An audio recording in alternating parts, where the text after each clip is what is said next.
కార్మికుల్ని అయితే ఈరోజు వివేక్ వెంకటస్వామి గారు మా విలేజ్కి వచ్చిన సందర్భంగా ఈరోజు బాగా తాగి కోరకొప్పల శ్రీనివాస్ సన్నాఫ్ కేశవుడు అనే వ్యక్తి, మరో వ్యక్తి మేడగౌండి రాజాగౌడ్ సన్నాఫ్ నారాగౌడు, వీళ్ళిద్దరు కలిసి నన్ను ఒకరు దొరకబట్టిండ్రు. ఒకరు ఉల్లితోని చెట్లు తీసే ఉల్లితోని పొడవడం జరిగింది.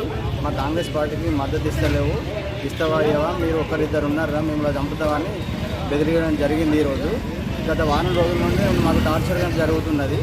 కంపల్సరీ మాకు సపోర్ట్ చేస్తావా చేయవరా, మీరే ఇద్దరు ఉన్నారని నన్ను ఇలా చిత్రహింసలు చేసి రోజు చిత్రహింసలు చేయడం, నన్ను గురి చేయడం. ఈరోజు బాగా డ్రింక్ చేయడం ద్వారా డ్రింక్ చేసి ఇవాళ నన్ను నేను కూడా కులవృత్తిగా చేసుకుంటాను. నాకు ఇవాళ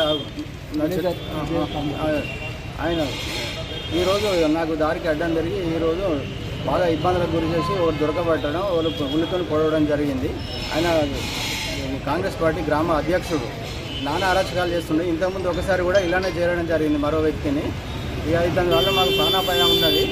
దయచేసి పోలీస్ శాఖ కానీ వివేక్ వెంకటస్వామి గారు కానీ అతనిపై చర్య తీసుకొని మరి పార్టీలో సస్పెండ్ చేస్తారా, మాకు ఆత్మరక్షణ కల్పిస్తారా, మాకు అర్థం కావడం లేదు.